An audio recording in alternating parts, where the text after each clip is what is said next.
perfect. Similarities, not differences. So I just spoke with a friend of mine and I said, I don't have experience with this because I did not look for differences. Not when I got here, and I still don't today. So I guess maybe you're going to get a different perspective on this. Because I don't come to meetings, and I never have, thinking I don't belong here. These people are beneath me. I came into Narcotics Anonymous completely broken and completely busted. And I do mean completely. Well, wait a minute. Maybe I can't say that because I did have 5 lapses for 3. You can't hear me? What? Can you hear me now? Well then. Okay, so I had 5 lapses in 3 months. I can't really say relapses because I really didn't have recovery at the time. But I still knew when I got here that I belonged here. There was no doubt.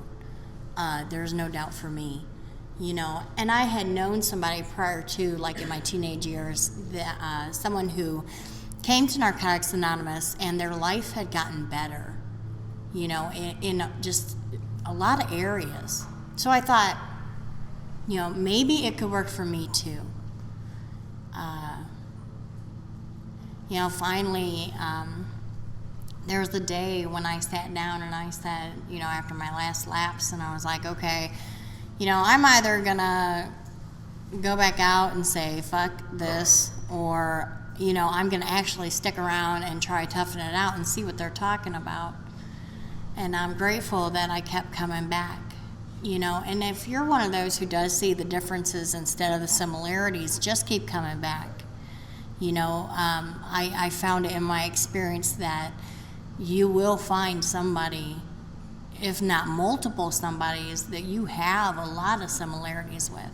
And it's so funny, speaking of similarities, I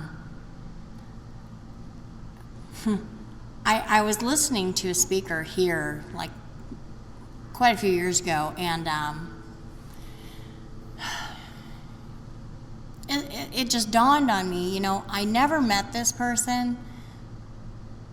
Although our stories are different, they're still the same. Some of us just went to different levels than others, different levels of desperation. And sometimes I guess we just focus on that. But we're all the same, we're all addicts. And I just,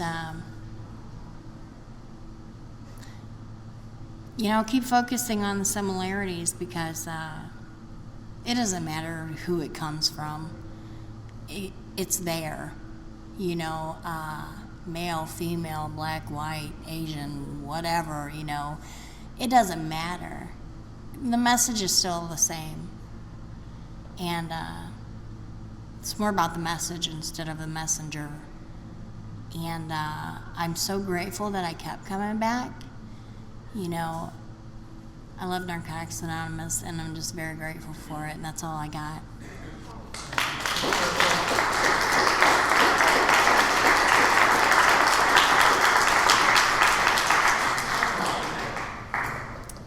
Okay, our next speaker is Curtis B.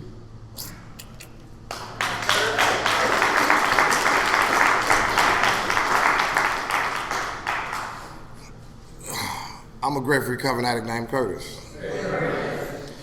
First and foremost, I'd like to thank God for giving me this opportunity in recovery to be amongst a group of people who are not special and unique, but a group of people who have decided for once and for all, we're going to give this thing called recovery. It's opportunity.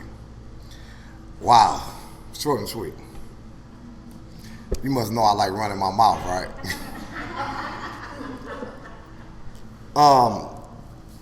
It's a lot. you know, whenever you're asked to talk, or you suggest that you should talk, you try to figure out all these fabulous things to say and hope that, yeah, he was dynamic, you know, but, and you go into your mind, your workshop, and you never say none of that stuff. You know, sometimes you can be a legend in your own mind. But the reality of it all is you ask God for his precepts and his ability to carry the message as the best you can, hoping that you may reach somebody. I like to thank we Grow to Love Convention of Narcotics Anonymous for this opportunity to share my experience, strengths, and hopes. I like to thank you people for being here for me. I'm just so grateful for the older members, people who have paved the way, predecessors, whatever you want to call them. You know, people do this. You know what was funny about Narcotics Anonymous, because what attracted me to this program was you get the freedom to do this program the best way you know how. You know, the suggestions are valid, but still you can do this shit the way you know how. You can get a sponsor of your liking. You can go to the group that you want to go to.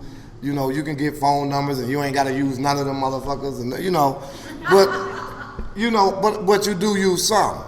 But you know, the thing about this thing is that freedom is at the top of our symbol. You know, and that attracted me because I don't like people telling me what to do.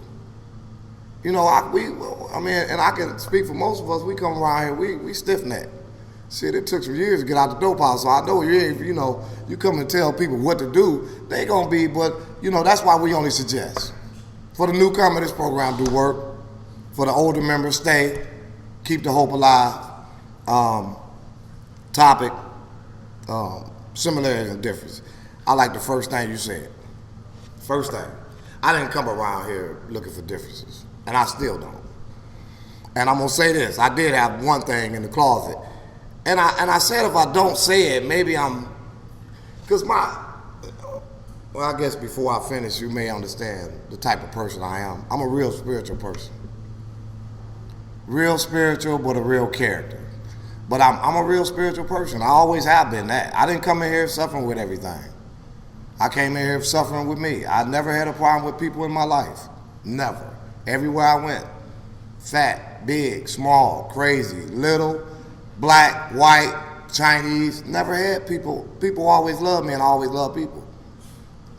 And if I don't say this, I think I'll be taken away from my higher power. He's very unique and he's very awesome. Similarities, the dilemma. That's how I knew we were similar. You got to see the Narcotics Anonymous. You just came through the back door, front door, some other door. Somebody introduced you. You came on your own. Too much pain. Whatever, however you got here. We ain't concerned about that. Our message is hope and our promise is freedom.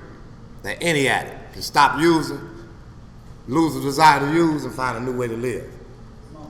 So I realized when I came in here, I paid for that seat. Because I had been down Payne Avenue long enough. And I didn't come around here comparing. That wasn't my thing. I knew we was equal. I knew we was equal, and this is just my story. So I'm gonna tell it I'm gonna tell it how my God told me to tell it. I knew we was equal long before I got here. I always knew that about human beings. Because I'm not looking at the outer shell of you. I'm looking at the inner being called spirit, which lies in all of us. No matter, I think what we do is that, because similarity is those things that we have in common, right? That brings us together. And differences are those things that bring us apart, because from the outer exteriors, what I see is blue, black, color, material, environments, and so forth. And so these things separate us, and we was far away from God in our differences. We all the same. I don't care how you look at it. I don't care how religious you are, how spiritual you are, how church going you are. We are all equipped the same. And what kind of makes us look at each other different is that we all come from all walks of life. But here's the most awesome thing about the God of my understanding, that what we separated from him and we went out to the world and we fucked up our lives. And then he bring us all back together to make up our lives. That's awesome to me. Camp Mac is not here just, oh, it's just somewhere where you can get away. No, I don't believe in that. Camp Mac was God's way of bringing all races from all walks of life together so we can, what? Come together and show each other. Because they say, I'm a firm believer. Y'all here to show us something, and we here to show y'all something. And that's God. I don't deal with racism. I never have. I don't believe in it. That's not my story. If that's your story, you can have it. I deal with love. I said I didn't come here suffering with everything, and I'm not going to tell y'all I was this low being guy, right, that hated the world. No, I hated me. Because I thought that y'all didn't love me. I thought, because I grew up with a mother who was on heroin and gave up me and my 7 brothers and sisters, and she left us in a dope house, and my great-grandmother came and got us. I came up never seeing the man who gave her that seed to breathe me forth, my father, never seen him. And so my family took over my great-grandmother, and she had 7 children. And so they felt like these 7 children is taking away the love that she should be giving us. So they hated us. And so they showed it through their behavior. They beat us. Not with belts. They don't even, children nowadays don't even get whoopings. If I have any resentments in my spirit today, it is towards the younger generation. They're some spoiled motherfuckers. They get away with everything. But that's just the new era of time now. And as time change, conditions change. So the things that I see now, it don't surprise me. Although I don't like it because I'm used to broomsticks. I'm used to stitching cords. I'm used to what do you call them? Tree branches and bed. We got beat with bed slacks and locked in the basement for weeks at a time. The only Christmas I remember, if anybody know about old school, is the Goodfellow box. It was all these white boxes on the tree. Now you have a Christmas and all the wrappers is white, and it said Goodfellow, and that's all. And it was for the donations from the school. I never received a birthday party when I was younger. McDonald's was foreign to us. We didn't go to McDonald's. They had a thing called the grocery store where they had this big ass thing of bologna with the red ring around it. You had to cut the shit, right? And we ate off that motherfucker for about a week. My wife told me don't be cussing so much, but I ain't changing all my character defects yet. That'll come over time. That's just a part of my language. It's a part of who I am. Not that I don't like it. Not that I like it. It's just a part of me. I'm not trying to rush and change everything about me. I'm not trying to sit up here and tell y'all that I'm this perfect recovering addict, because there ain't no model to this thing. We all suffering from defects. Some suffering from, like you said, different degrees and different levels of pain and experiences. So, you take off the most important thing at a time and you don't rush yourself. One of my important defects of character was fear. I know that. That's what led me to the dope house. Them beatings that I just told y'all about that I took from my family. See, that stuff was painful, and I was trying to escape pain long before I got here. And so I know now that fear was one of the elements that took me right into my journey called addiction, because I know why I got high. Now I do. When I was in it, I wasn't realizing that I didn't want to really get high, because this here. When I was in addiction, every time I put my mouth on something that was harmful, every time, I don't care if this is my story, you can believe it or not, but every time that I smoked crack, smoked weed, drink, threw them pills in my mouth, smoked banana pills, I done did it all. I don't have a drug of choice. But every time I did that, I felt horrible. Every time. I ain't talking about one time. I know me. I felt horrible. When I drink, I became a different person. When I smoked crack, fear just came. It just ran. See, I didn't get paranoid when I smoked. I was already scared before I smoked, so I just got more scared. So I was already watching my back and looking backwards, but when I smoked crack, I was doing full turns. Fear always ran into me, and if you get into your literature, it'll tell you about this thing called fear, that it invaded my life. But it invaded my life when I started using drugs. It invaded my life when I was taking all them beatings, when my mother got killed in the horrors of addiction on the east side of Detroit, when people never told me they loved me as a child. Fear was invading my life then, because why? I didn't have no people to tell me that they really care for me. But I know that dilemma now, and I'm so grateful and I'm so glad that I can be honest enough. One of the principles of the program is honesty, the antidote to our recovery, right? Because I was a liar, a thief, and a stealer. And I ain't talking about from y'all, I'm talking about from me. They taught me how to be a thief of my own life. Because when you growing up as a child, the most important aspect of your whole human life is in childhood. Because this was this is the beginning of embedded of information that you're going to compile together and walk through your journey called life with. And so it depends on how we come up as children, right, that we can form our behavior and we become attached even to that which we think is right. And so we become them people. And all the time in my spirit, I know I don't want to be this person, because guess what? This person was gave to me by those who didn't know how to introduce me to the real self called Curtis. Nobody ever taught me this. Nobody ever showed me some hope and love. Nobody ever told me, man, you can be who you want to be in life. Nobody ever told me the truth about self. I had to learn it through my journey called what? Living life in the horrors of addiction. I had to learn it. And I thought I was different. All my life I thought I was different. God, you ain't give me no cards. People was talking about, man, God gave me short in my deck. Man, I felt sometimes he didn't give me no cards. You know what I'm saying? A dark hole. A vicious cycle that I was living in. And the only thing that kind of helped me along the way through the prison bits and through the horrors of addiction was the similarities that I seen other people doing the same thing I was doing. And so that had to help. Just think if I would have been smoking crack by myself for all them years. I was in prison by myself all them years. You know how dark it really, I wouldn't have had nothing to kind of help me with this pain that I was going through. See, people help each other whether you realize it or not. Because if you go, we all need people in our lives.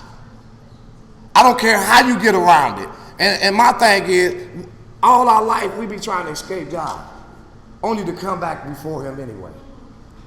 And see, this program is not just NA to me. It's not just NA. That's the name of it. This is a God-sent program. And he's doing some miraculous things in this thing called recovery. And people look over this thing with a minimum concern. We don't take this thing serious because we're looking at the benefits. Man, I can tell you about all the benefits that I received since I've been here, and none of that shit adds up to zero when I'm thinking about where I'm going. I'm going back to God, man. I'm trying to go back home to somebody that I should have been with all the time, because remember this. The moment I came from that womb, the same mother that ejected me from her womb rejected me from her life. That same father that planted that seed into that womb rejected me. So, and you wonder why I got low self-esteem and low self-worth, because the two people that came together and put me in the middle, right, didn't even build me up with the foundation and the things that I need to be a balanced human being. They was never there. And so, don't think, and that's why this kind of helped me understand when I first got here. It kind of helped me understand when they was talking about 5%, right? The dope, 95% me. It was some of this stuff to me, y'all. I'm not talking about y'all. It's crystal clear. And that was just God's way of bringing me home.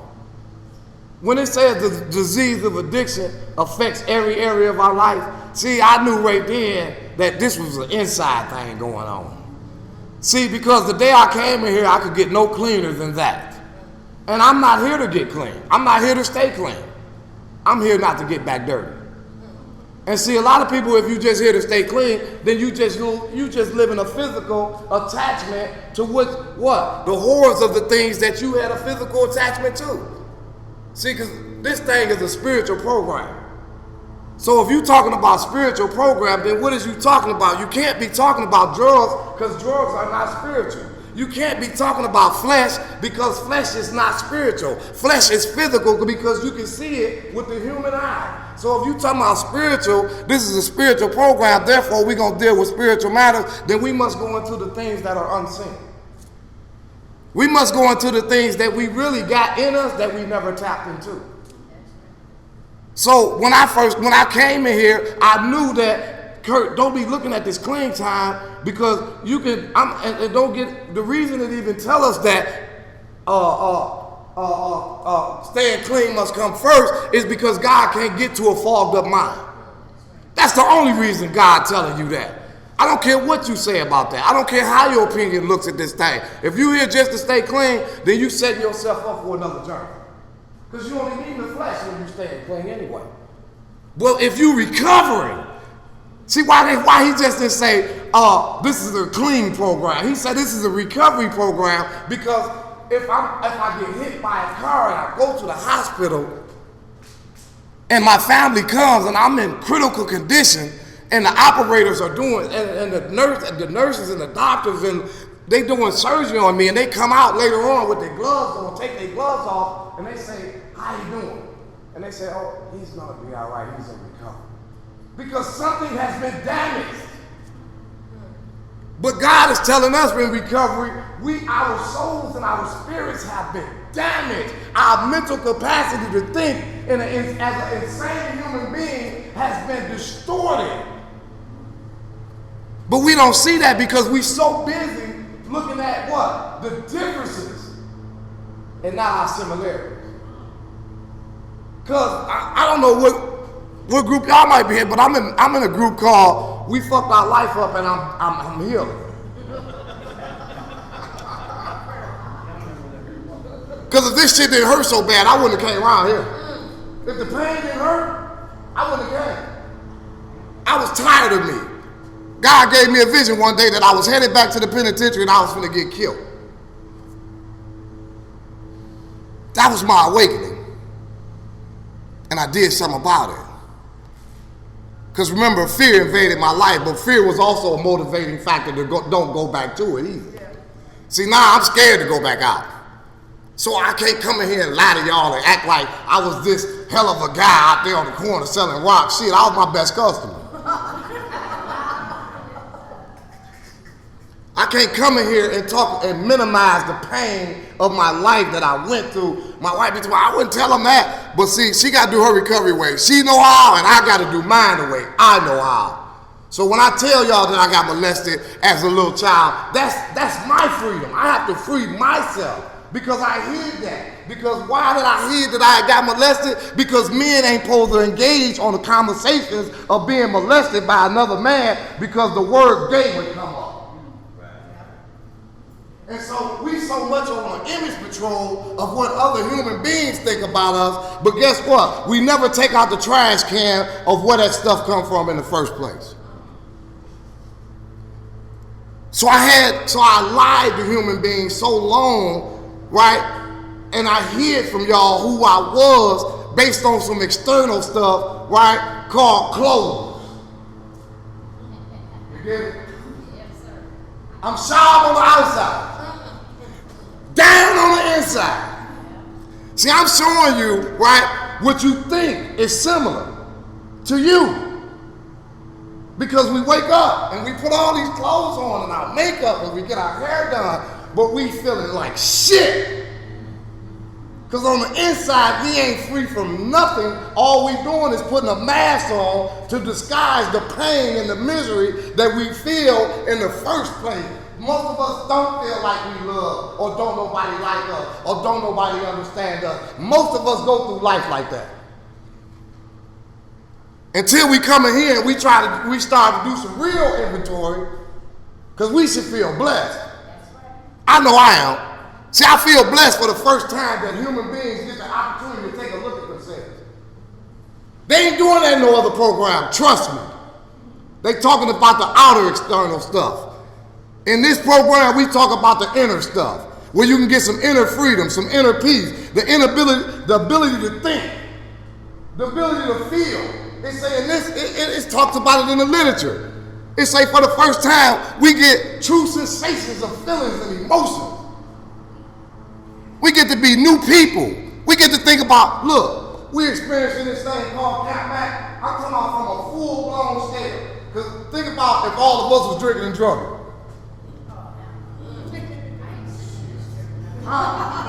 Think about the times when we was drinking and drugging throughout our neighborhood. You miss everything. The barbecue, the family reunion, the picnics. We missed it all. Life just seemed like it was oblivion. And we was cruising on past. And so, but see, but you gotta think, man, this thing is bigger than us, y'all. Because you gotta think about this. I know this for a fact, I always knew about God, but I never had the ability to applicate that relationship with him. See, up here you can know a lot, but if you don't applicate what you know, then you just know some stuff and knowledge must perish in the grave. See, now today I have a working relationship with the God of my understanding, right? Who tells me to serve. And not just serve and give out money. I'm talking about serve and tell the truth about who you are as an individual. Because when you tell the truth about yourself, then it motivates somebody else to say, you know what? I'm tired of darkness too. See, everybody in this room is gifted. Because I'm gifted. I know it. And I know he got his hands on me. And he's using me. It wasn't strange that I came up here and didn't know I was going to talk and I'm standing here talking. That he knew that. Because he wants somebody to hear the sound of his voice, not my voice, his voice. Because we more than just, we giving the message of recovery, we giving the message of life. See, everybody in here got a good heart. You know how I know that? Remember you said earlier about being rescued, Adam? If you can't be reached, then you can't be rescued. See, it's something in your heart that God has seen that he can use. And so he's reaching at you to use you in some capacity of this scheme of thing called this movie called life. See, all we is characters in God's role. That's all we is. And we get the ability to choose the character that we want to play in this movie called life. But he's trying to reach us because why? He's finna use you. He's finna use you in things in ways that you never imagined. And this recovery thing is so powerful. This is the first time, y'all, because like I said, I get honest. This is the first time that I'm living like I'm living now. I've never lived this good. Never. I couldn't get out of Detroit. I couldn't get off one side of town. I done been in these, I'm coming up on 4 years, and August 4th is my clean day. I'll have 4 years. I ain't never lived this good. I ain't talking about external, because I done had clothes and jewelry and cars. I'm talking about internal. Some freedom, some peace. Because this thing called getting along with me ain't easy. We can come around here and fake it like it's easy, man. Every day, human beings go the best fight, the worst fight is getting along with self. It's not easy to get along with self. It's not easy to look in the mirror and tell you love you. It's not. Because we so used to not loving us. Most times, like I tell my wife, most times, man, people, you know why people fight and cuss and argue all the time? It's because they're looking for somebody to give them something that they don't already have themselves. So if I get with you and I ask you to love me and you don't love me, I'm gonna fuck your ass up. Cause why? Cause I asked you to give me what I can't give myself. Cause if you don't do it, now, cause if I love myself, look at the true nature of it. If I love me and you say you're gonna be my partner and you take on the commitment to love me back, right? Then how if I love me when you got there, when I don't conform to the way you think, how's I messed up about it? Because I didn't love me in the first place. I wanted you to really give me something that I didn't have. See, this recovery thing, I am healing. And how do you heal? You start surrendering to your old principles and them old virtues. Some of us got street ways. Don't tell. Don't cry. Don't run home from school. You know, we got some messed up ways about us, right? And who taught us that stuff? Other human beings. And they misinformed us. The book talks about the misinformed information that I took upon from people. Because guess what? I ain't never know where to get no fight from. Somebody say, hey man, they got some roses right down at the gas station. Go get you one. I ain't know where to get the wire from. My man say, hey man, they got my man selling around the corner. His name Jed. Tell him I sent you. Misinformed information coming from what? Misinformed people. But my thing is, man, we not different. Okay, how you look at the outer vessel? Everybody in this room. 2 eyes, nose, ear, legs, mouth. How we so different? We not. Because we be looking at the outer texture, the physical. And we get caught up on that because when you looking physical, that's how you think. Physical. Most people go through life, not just us. Most people go through life, they be talking God, man. That's what, and I don't want to get too far away, but I'm going to say this though. Most people go through life, man, be talking God shit, man. Get the fuck out of here, man. When you looking through the eyes that's tricking you every day. When you can't love the people that, because everybody say God is all, but you can't even love the people that you surrounded with. You can't even love this creation. You talk about, oh, how you gonna get to him and you can't even get, you right here, I can see you, I can't even see him. So that part of me was always a part of me. And I always felt like that. And I think at some point in my life, God protected me. He kept me back from even killing myself. He protected me. See, he protects us even in our unconscious state because it's something good in thy nature. And it's something he's going to use, but what we need to do is come around here and take this program seriously. Why do he tell us to get phone numbers and use them? Why? Because we need new friends, real friends. Not them street friends we hung out with that say, hey man, I'll hit you if you can't find a bag. Not the guy that told you, hey man, let's go break an old boy garage. And then we playing ball with him later on that night. I wish I would see the guy who broke in your house. We is them guys. We don't need them type of friends. See, I know what God did when he saw fit. Remember in the book it said the divine precepts of him. So he gave man the knowledge to write into the book. But we think we read man stuff, but if it was man stuff, it wouldn't work. Because most stuff that man write doesn't work. This is God stuff.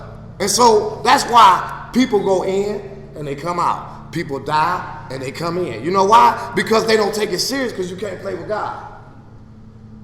I can't play with this. And I refuse to play with this. I refuse to come around here and act like I got this. I don't. I practice to get better every day, man. I practice. I don't know how to think. My best thinking got me here, so you telling me I know how to think? I showed me how to think. I went to prison for 23 years off and on. I'm talking about off and on. I mean off and on because I would be better off telling y'all I went to prison for 23 years straight. But I went off and on, right? Because as soon as they let me out, I didn't know how to think again, remember? So I had 8, 9 paroles. Couldn't think. But my thing is this. I came around here now, and this is the first time I've been in anything in my life, anything, family, anything, that I've been around and it's honestly working, that I dedicate myself to. I would die for this program. This program has gave me so much, and I see the bigger scheme of things, right? And I know that He's gonna use me, He's gonna use us. This is a weak program. Our job is to carry the message to the addict who still suffers. How do we carry the message to the addict who still suffer? Not just by telling them don't use no dope, but by telling them who you really are as a person. Because a lot of people scared to show you who they really are. People want to tell, I'm talking about people in this electrifying age we live in, where killing and everything going on now, y'all see it every time we look at the news, not just in the black community, but all communities. There's some shit going on, and people are dying. Our thing is to carry the message of hope. And how do we do that? By love. That's why this thing that Camp Mac got going on, we grow to love, it fits. We do grow to love, regardless of where you come from. My wife be talking about, she peeps it too. I'm telling you, she peeps it when people mean, and she say shit about it. And I be like, don't worry about it. Let people be with that. They straight. Because I don't like racism. I don't like when people ain't friendly. And I ain't just talking about white and black, y'all. I'm talking about, I got some black people that's racist against black people. Mm-hmm. Don't think it's a color scheme. It's a mind thing. Yeah. Because I got some people, look, I don't even stay in Detroit no more. I'm in Lincoln Park, and I'm glad. I'm glad. I'm glad I stay in Lincoln Park. You know why? Because I work hard now. And I will call the police now. Hell yeah, call the police in a minute. When years ago, I would have considered that was you rat-ass nigga. I'm just being honest. But now, I see the difference. When you work hard for your stuff and you get up at 5:30 in the morning and you be the husband that you're supposed to be, you have to protect your stuff. Because see, and I'm going to close on this just to give you some hope. Because I love to come in here and get a hope out, man, because it's the hope that kept me here. It's the evidence of the older members that said, look, I got 18 years. I'm like, what? And then I heard your story and you was talking about all the things that I hadn't did, right? And I said, shit, my story ain't that bad at all. Because my story ain't unique. It's my story, though. But you stayed around here for 18 years. I said, if I'm 100, if I keep it real, if I think I'm all that, I'm going to chase that 18 years. That's the hope shot I get from all the older members. I'm not worried about who you're sleeping with, who you're stealing from, who your connections were. God didn't send me here to that. God sent me here to find me for the first time and to get honest with myself. Because when I'm talking to y'all, who you think I'm talking to? I'm talking to me. But when I came around here, it's my man. This is my best friend. And this is my best friend's wife. But dig this. When I came around here, I had nothing. Not a cell phone, no clothes, no nothing. When he talked about that basement earlier, he was talking about a treatment center. Our treatment center was in the basement, right? And we had to go to the dungeon to come up. But when we went in there, and if you know anything about treatment centers, it's only about 5 out of the whole bunch that really start off on the road of recovery. And I work there now. We got 82 people. And it's only about 5 people that actually start off. It's only about 3 that actually stay around out of 80-something people. And this guy came in from Pontiac one day and he gave a talk. And he said, I don't know why y'all here. I don't know why y'all wasting time. Because ain't nothing about 5 of y'all gonna stay anyway. I didn't raise my hand, I raised my heart. I'm gonna be one of them. I was tired of people telling me what I was gonna do with my life. Because I'm not powerless, y'all. I don't know about y'all, I'm not powerless. I'm only powerless when I put unnatural things on my body. I'm powerful now. I can make decisions. I have a choice today. You only become powerless when you put that unnatural stuff on a natural being. So did this here. I sat down, I started taking suggestions. Do I do this program perfectly. No, my sponsor don't do that fucking much work with me. But y'all my sponsors. Get that? See, I know where God got me at, right? And I understand you got to do this program for yourself. See, because if I go change sponsors, I might change my claim date. Because you don't understand what works for me. Remember, I told you I don't like people telling me what to do, no way, but I got a sponsor, and we kick it. But I get more help from my friends. I get more help from y'all. I get more help from people I don't even know. You don't know where your help gonna come from. Just don't close the door on the opportunity of it to come. So I sat down, I got a sponsor, and I started making meetings. And we was doing step work, hell of it, for about a year. Fell off. And the good thing about it, we was doing step work where I work at. I work at a treatment center right now. And then he just stopped. But that home group back there with Rob and Al, see, they got one of the best home groups I've ever seen. Recovery over what? They be getting it in. That's what sponsorship family is about. Traveling. Not just going to a meeting, sitting around the table. It's talking about socializing, going to restaurants, eating, being there when people need you, calling each other, helping each other out. That's what sponsorship is about. Sponsorship is friendship. It's a two-way street. But I sat down long enough to really get involved in this thing called Narcotics Anonymous. I started making meetings, and I started liking the meetings, and I started liking the honesty that I heard, because it's not a meeting I ever went to that I didn't learn nothing from. Right? I'm talking about not just from the person who was telling the truth, but the person who was lying. You learn from that shit. I was telling my best friend today, I don't just learn from people who come in and give a message of hope. I learn from the people who died in horrible conditions. See, everything in my life now is a message. Everything in my life is a message. God sent people to you for a message. You just have to decipher what that message is. So I came around, man, and I started working, and I started feeling better, and they told me to keep coming, and I kept coming. They told me to, I'm talking about surrender, and I kept surrendering. Even when me and my wife, and we human beings, and we don't always be on the same page. And sometimes I have to surrender to her, and sometimes she has to surrender to me. Sometimes I want to lash out, but sometimes my recovery say, punk, sit your ass down, because it was a time you didn't have no wife. I'm just being honest. And the thing about this is, you got to have some fun in this thing. See, I have fun, y'all. Y'all don't know, I'm probably one of the most happiest guys in this compound. I'm happy as hell. Because there was a time where I sat and remember, if you come to penitentiary cell and you can come walk freely, right, I'm happy. See, I'm grateful for what my life had today. I done got married in this process, right? I started off as a monitor at my job. Now I'm the intake coordinator, right? I run groups. I got best friends. I'm talking about most of these people in my phone is recovering addicts. This is as long as I ever have a phone without selling it.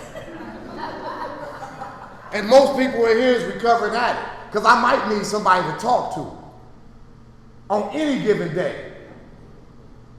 And I came around here and I got my first car in this process. My first car. I told you I didn't have a lot of cars, but there was other people.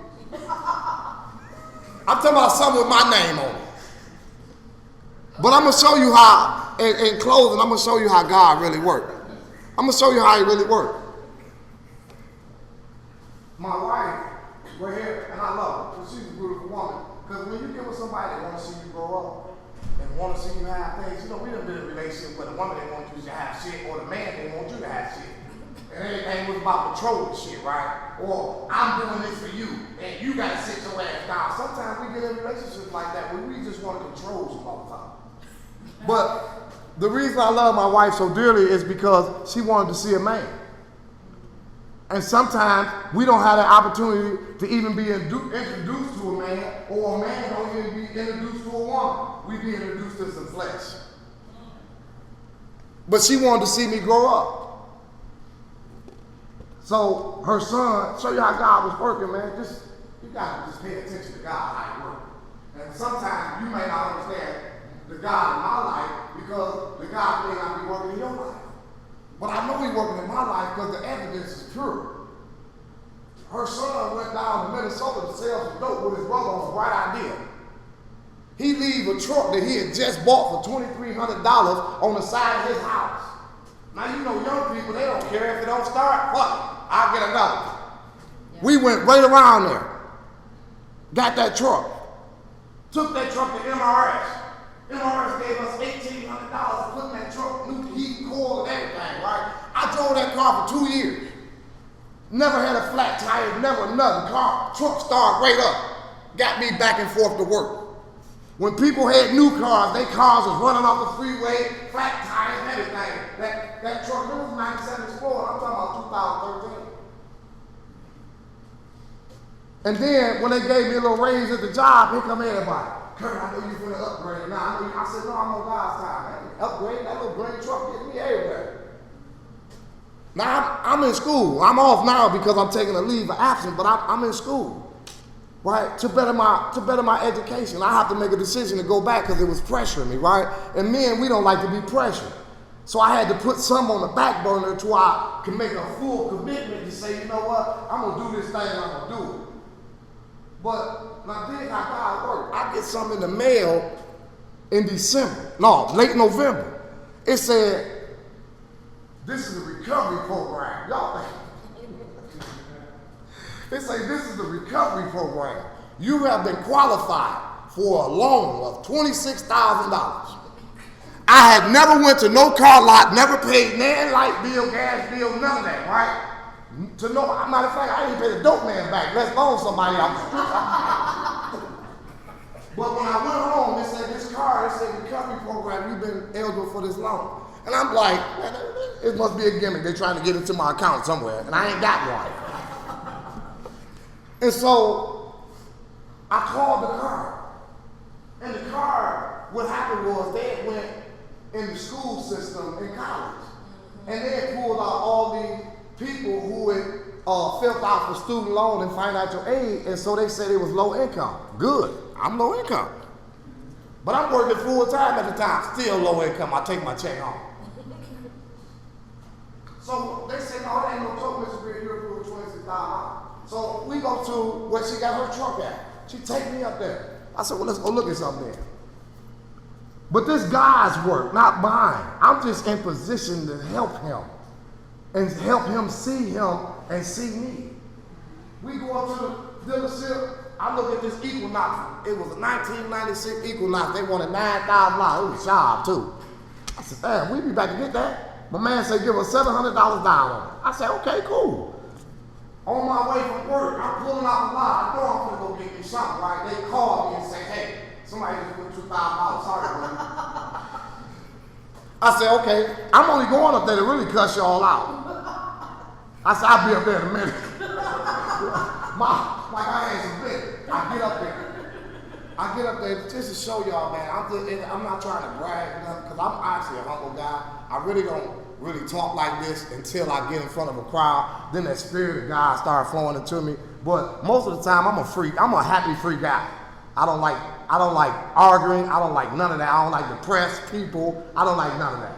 But anyway, we get up there, and me and the guy get to kicking. And I get to telling them about my life and how I adopted my wife's grandkids in this process, and how I'm helping people at my job, and how everybody look to me as I'm the CEO at my job because my heart is pure and they see, Kurt, help us for real. I help people at my job for real, not just for fake, because I want to see people make it, because I made it. And I know if I made it, your ass can make it. I go in there and I'm talking to the guy about my life. He said, man, you a good ass guy. And he left. And he was gone about an hour, and she studied running out credit, and my wife studied complaining about, I'm tired of this lady running my credit. They gonna deny my credit card, all this shit, right? I'm like, okay, what up? The guy come back in, he said, come here. I walk back out, sitting right there in the parking lot. He said, that's yours. I said, man, come on, man, play with me. This is a 2010 Adventure with everything on it. Sunroof, rims, everything, right? He said, it's yours. I said, man, what? He said, man, God told me to give it to you. I paid $284 a month. paid the same $700. First car in my name. And I'm just showing you how that was just God, because if I never talked to that guy and never get honest with him about who I am for real, God ain't gonna give him that heart, place that on his heart to give to me. See, 'cause I want y'all to know the real me. I want y'all to know that I hurt, that I'm in pain. I want y'all to know that sometimes I don't feel like I'm loved. Sometimes I want y'all to know, I tell people, all you really want people to know is the real you. And I come around here and tell y'all about the real me, so when you see me outside, you what up, Kurt? And I can say, hey, what up, man? What up, Bob? What up? Let's get, you know what I'm saying? Because it's all about having fun in life, man. I can't come in here and be miserable. I was miserable in the dope house when I ran out. You tell me I'm gonna come in here and be miserable amongst y'all, and y'all suffering from the same pain that I'm suffering from? We supposed to have fun. Enjoy your weekend. Thanks for letting me share.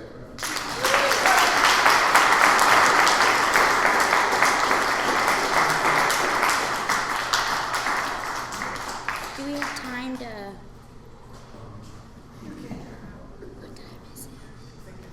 What time is it? 2:30. All right, we'll open up the mic for any closing comments if anybody wants to come up and share.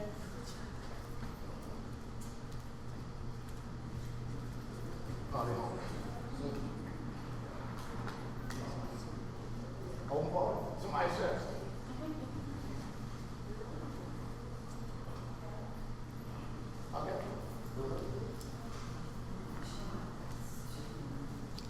I had it named James L. Nobody wants to follow that. Are you kidding? I could talk a little bit about similarities and differences. One of the biggest differences, I know how to live your life better than you do, so I can help you with that right now. I can't live mine worth a damn, but I can help you out with yours. But I do. I have life today that is about the similarities rather than differences. I'm not terminally unique anymore. I found a group of people in Narcotics Anonymous that have been through the same pain. I mean, Curtis was telling my story for half of the time up here. And I applaud your courage for talking about what you went through, because a lot of men will not talk about their sexual abuse. But it happens a lot. That shame and guilt that comes from that drove me right into addiction. 25 years of my life wasted that way. And if you got a couple years under your belt in addiction, then we got that in common already. And it don't matter what the differences are. You know, I am a racist. I'm going to tell you right now, I love the human race. That's me. I never met anybody that I was better than, but I always thought everybody was better than me. And you know what I found out is that it doesn't matter if I have a lot of confidence or not. The only person who knows that I don't have confidence is me. Wow. So I can get up here and say whatever I want. You don't know I'm afraid. The things like that held me back, I know holds a lot of other people back, but the truth is the only person who thinks that about me was me. Nobody else knew anything else about me because I never showed who I was to anybody. But since I knew who I was, I'm like, yeah, there's no way they're going to like who I am. I didn't like who I was. And I think a lot of us have that in common as well. A couple of the differences we have is we have different addresses. There's 1,000 paths in Narcotics Anonymous. We didn't each take the same one, but we all wound up in the same place. You know, the differences are going to drive us apart. You know, it says right in the first tradition that a divided house cannot stand. Unity is what keeps us together. If you come in here looking at what's wrong with somebody else, you better look at what's wrong with you, because you can't save their ass. You can only save your own. You know, and you can't do that alone. You need people like me. And I'd have never thought that was the case. I need people like you, and you know, most of us go through our life in addiction thinking we don't need anybody. You know, we get high, we're 10 foot tall and bulletproof. You know, well, we can't feel anything, that's the truth. But we're not bulletproof. We get hurt, we just don't experience it. But man, when you get clean, suddenly all that stuff starts coming back, and you start feeling those emotions for the first time. You start experiencing that guilt or that shame that's been buried for so long. That fear starts to come out. I think we all have that in common too. I think we've all experienced that to one degree or another. But truth is, shame is a feeling, but I made it an identity. And I think a lot of people have done that as well. Shame is something that's supposed to motivate me to change, not to destroy what God's trying to do in my life. Shame is something created by my higher power to show me that, hey, this is wrong. This needs to stop. And guilt is the thing that drives me to make that change. But in my life, the guilt and shame I had did not do those things. The guilt made me feel like I was less than a person, that I had no value, that I had no worth. And since I wasn't worth anything, what am I worth saving? There's nothing there worth saving if that's how you feel about yourself. And that's why I want to tell you that if you have guilt and shame in your life, it's okay. It's not who you are, it's just a feeling. It's a feeling you need to act on, not just internalize and become that. You know, I lived a shame-filled life for 38 years. It wasn't until I got into recovery that I found out I didn't have to be ashamed of who I was. But I rightly ought to be ashamed of the things I've done. And that's the difference. You got to separate who you are from what you've done. Because you can't save what you've done. You can only save who you are. So that's what I'm learning about myself today, is that I've got a lot in common with everybody and absolutely nothing in common with some people. Because some people don't believe they're worth saving. And I don't have that in common with anybody. I know I'm worth saving. The God of my understanding has revealed that to me in many ways. And he still does. I'm with Curtis. Some things that happened in my life, they'd be like, how'd that get there? I didn't do that. I didn't do that. I was also a guest of the state of California for a number of years. And I just want to share real quick what the God of my understanding did for me. When I got out, I got back in school and got a degree. 3 years before I got that degree, I was a prisoner in the state of Michigan, and my jailer was Jennifer Granholm. I graduated from college with honors, and I stood at a podium just like this one, side by side with Jennifer Granholm, as a recipient of her No Worker Left Behind program, and being the highest achiever in my state, in my area of the state. Standing next to my jailer 3 years later. Come on. Wow. And what did she had 8 other people in there, and she went to the chair of each individual in that place, but she called me up to the podium and had me tell my story real quick about my experience with the No Worker Left Behind program and how it was changing my life and helping me get a real job so I could get financially responsible like a lot of you people are. And I'm glad I have that in common with you, because not being insecure about money is a good feeling. It isn't a motivator for a good life, because money ain't going to make you better. Curtis talked about what we wear on the outside. Yeah, it's all a mask. It really is. We try to hide who we really are. But you ain't never going to know who you really are until you start showing other people. That's what I found out. So yeah, here I am. One day I'm in jail, and the next day I'm standing next to the person who could let me out. That's what the God of my understanding does and continues to do. You know, a lot of people in Narcotics Anonymous, my experience taught me they've lost custody of their kids. Some have lost the rights to their kids, and I feel for you on such a deep level. It took me 4.5 years to get my kids back, and ended up raising my teenage sons from the time they're about 10 and 12. Thank you. My oldest is a Marine now, and the youngest is a pain in the ass. I'm not going to tell you who he reminds me of. There's a lot of similarities right there. Ain't no differences at all. But he's a great kid, and he was on my computer the other day, and I just want to close with this, because I never thought I was a good father. But on this presentation he made for his school, I didn't even know he was doing the project. It was a PowerPoint presentation. The last slide on there says my name and what I do in my life and what I do in recovery today and how I help people, and at the bottom it says my hero. Wow. That's my son gave me that gift. Wow. You know, one of the things that we have in common is we're afraid to face life on life's terms in addiction. So we find this chemical solution. And the only thing it did was remove things from my life. It didn't remove anything from my heart. It didn't remove any of the pain in my spirit or my soul that was damaged, like you talked about. It just removed the things in my life that could have made my life better.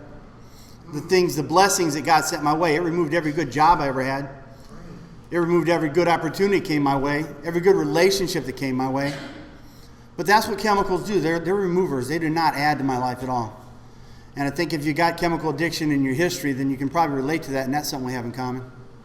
Another thing we have in common is we got 3 days off right now. We're having a good time, right? All right, thanks.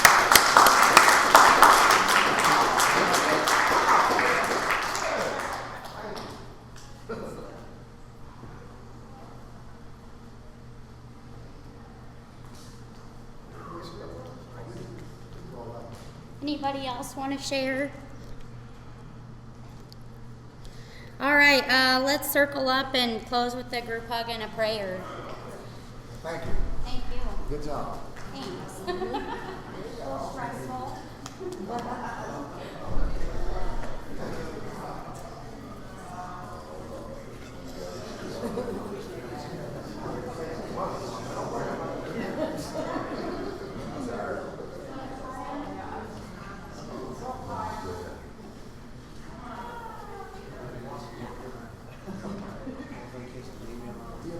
I'm on vacation. That's great. A couple more coming. Let me in.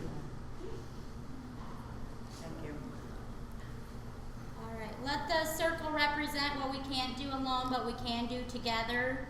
Recover. Let's have a moment of silence for the addict that still suffers, followed by the serenity prayer.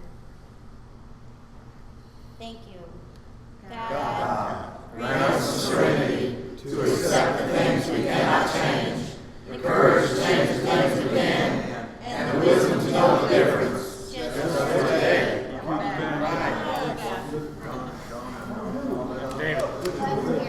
Talk about it here too.